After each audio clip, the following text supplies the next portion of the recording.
Re-entry in life course criminology. Why is redemption near impossible?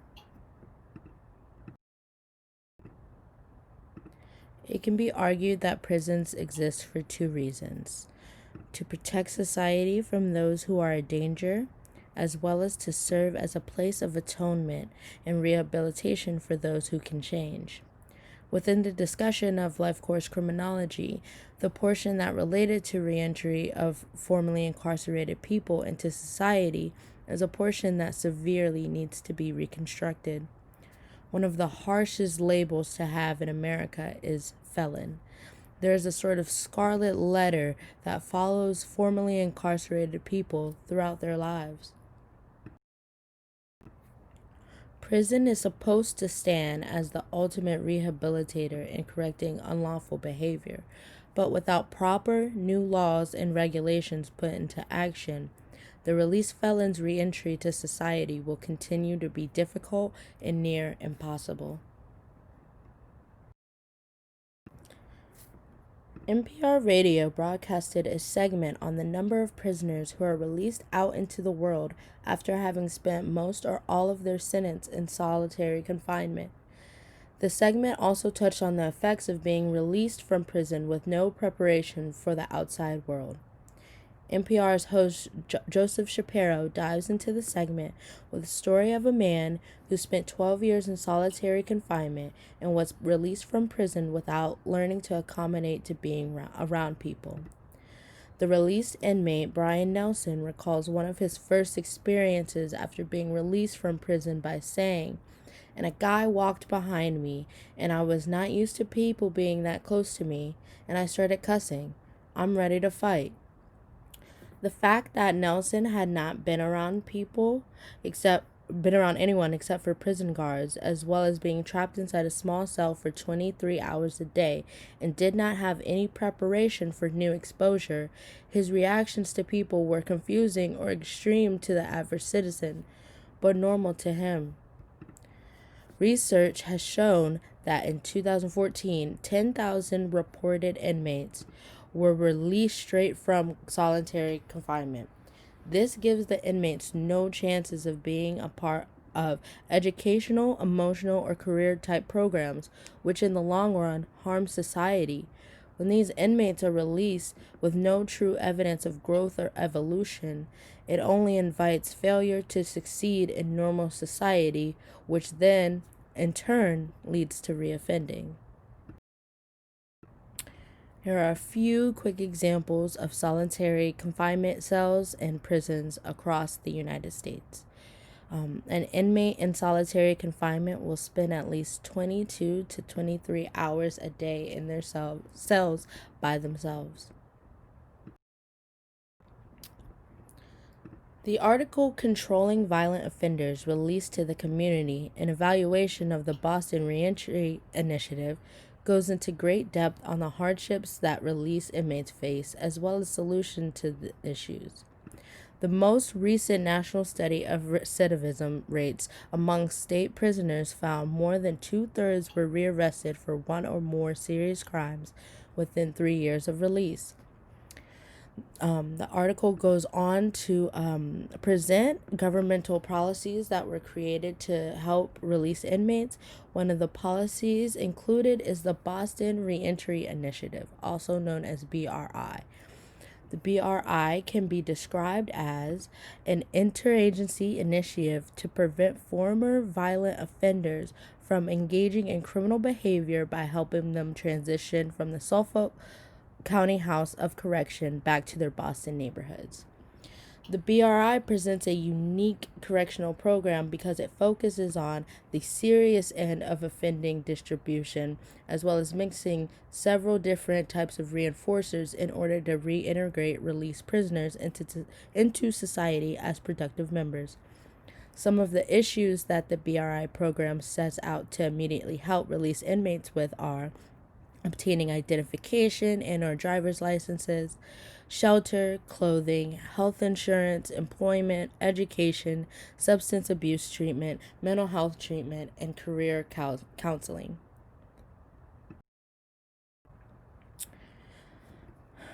The conclusion of the BRI statistics was that the BRI participants were 30% less likely to be rearrested, and this is with inmates convicted of violent crimes priorly. It is with these resources that released inmates have the opportunity to progress in life as a contributing member of society, and it is important to note that without these resources, released inmates are often forced to return to a life of crime.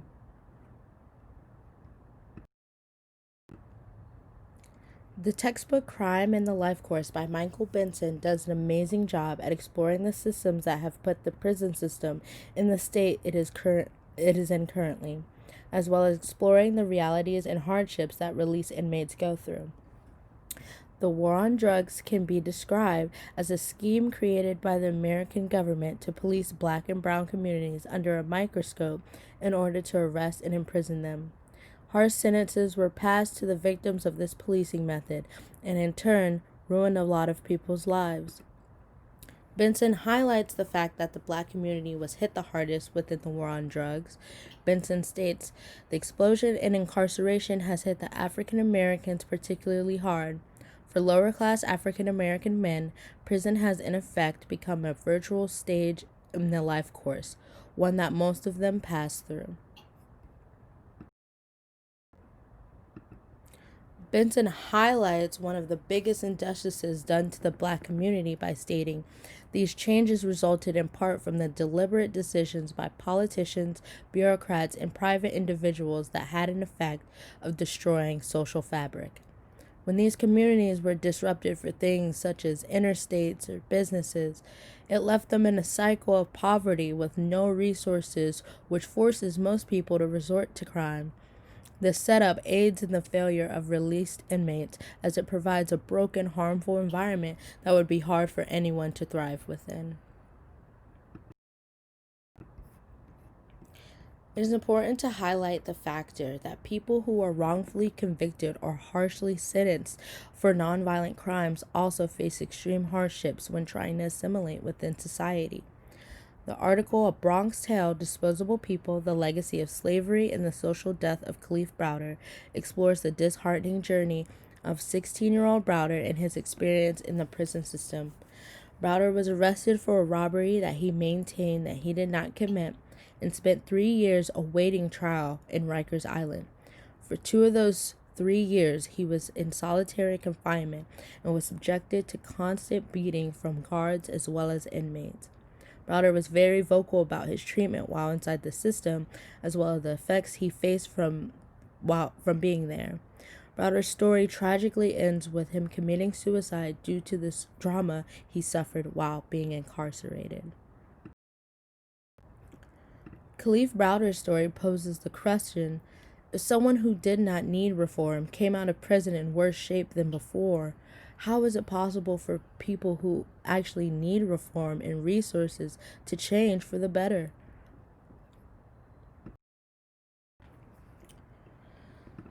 Release inmates' reentry to society is a very important and neglected real-world issue.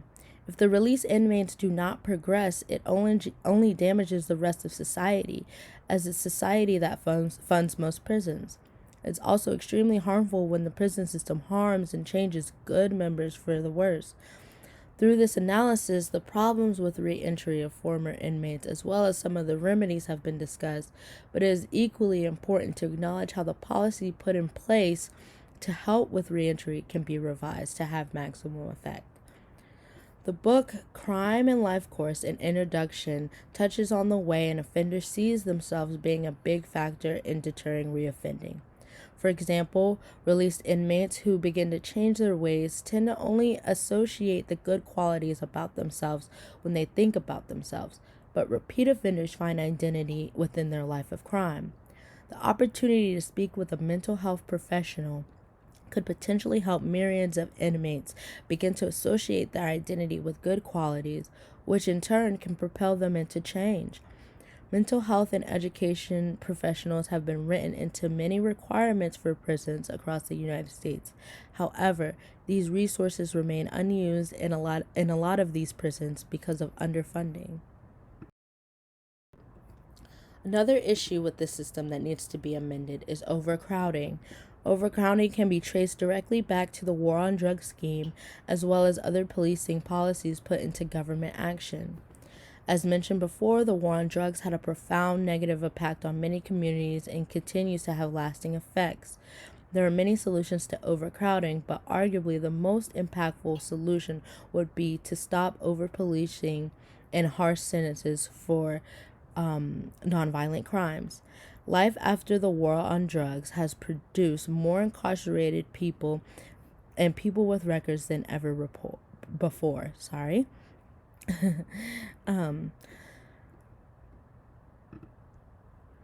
Oregon recently made headlines when, after this year's election, they voted to decriminalize all drugs.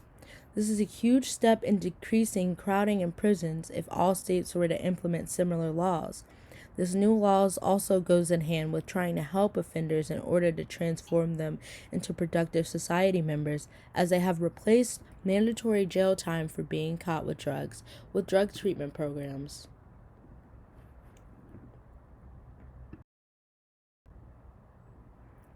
Here's a couple of infographics just about the justice system, different statistics, and how people feel about it. And this is statistics on the racial groups' populations within prisons. The problem with reoffending offenders cannot only be blamed on themselves.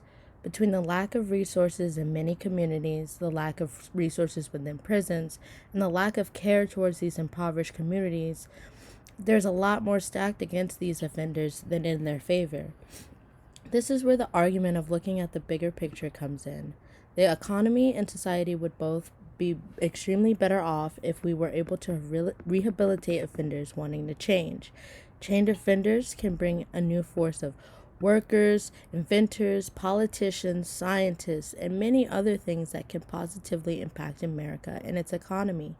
Investments into impoverished communities can also serve as bigger picture moves that cost money but will generate more money and possibly less crime in the future. In the end, everyone in America makes up America, even the criminals. There is a saying, "You're only as good as your weakest member." And this applies to America in the way of criminals are still a part of our team. And to be the best country, everyone must have the opportunity to be the best.